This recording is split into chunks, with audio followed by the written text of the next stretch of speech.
आता isakal.com आहे देशातील नंबर 1 ची मराठी न्यूज वेबसाईट। प्रत्येक अपडेटसाठी isakal.com ला नक्की भेट द्या।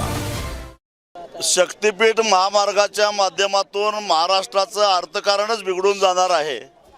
86,000 कोटी रुपयाचा कर्जाचा बोजा महाराष्ट्र सरकारवर टाकून कुठल्या भाविकांनी या रस्त्याची मागणी केलेली नव्हती। आता आषाढी एकादशी तोंडावर आलेली आहे।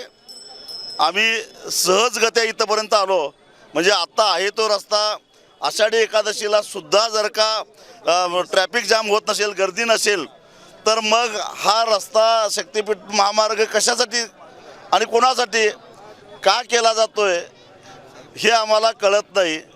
आणि त्यामुळं शेतकऱ्यांच्या जमिनी त्यांच्या इच्छेच्या विरोधामध्ये जोर जबरदस्ती करून खाकी वर्दीतल्या गुंडांना हाताशी धरून शेतकऱ्यांच्या जमिनी हिरावून घेण्याचं कारस्थान या महाराष्ट्रामध्ये चालू आहे।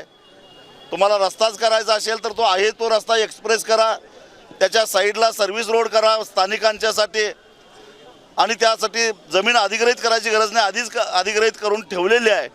मग हा नवा रस्ता कुणासाठी कशासाठी, जो 30-32 हजार कोटीमध्ये होणारा रस्ता 86,000 कोटी रुपये खर्च केल्यानंतर 50,000 कोटी रुपये कोणाच्या घशामध्ये जाणार आहेत। म्हणून देवा पांडुरंगा या सरकारला, या मुख्यमंत्र्यांना सुबुद्धी दे आणि हा निर्णय बदलण्याची त्यांना सुबुद्धी दे। कारण एवढंच नाही तर सांगली, सातारा आणि कोल्हापूर या जिल्ह्याला या महामार्गाला जे पूल बांधणार आहे त्या पुलामुळं महापुराचा धोका निर्माण झालेला आहे। महापुराच्या धोक्यात असलेले 2-3 जिल्हे अजून संकटात जाणार आहेत, तेव्हा ही सुबुद्धी मिळावी।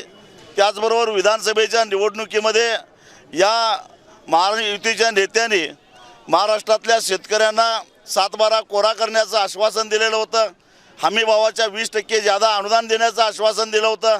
त्या आश्वासनाची आठवण करून दे, त्या आश्वासनाची पूर्तता करण्याची सुबुद्धी पांडुरंगानं त्यांना द्यावी। आषाढी एकादशीला शासकीय पूजा करायला मुख्यमंत्री येतात, त्यावेळी पांडुरंगानं त्यांना दृष्टांत द्यावा आणि हे निर्णय महाराष्ट्रातल्या शेतकऱ्यांच्या बाजूने व्हावेत, यासाठी साकडे घालायला आम्ही आलोय। जर यांना सुबुद्धी सुचणार नसेल तर बा पांडुरंगा आम्हाला तरी यांच्या विरोधात लढण्यासाठी बळ दे, ताकद दे। आम्ही गरीब माणसं आहोत, साधी माणसं आहोत, यांच्या विरोधात लढण्याची आम्हाला ताकद दे, हे साकडे घालायला आम्ही पांडुरंगाकडे आलेलो आहोत।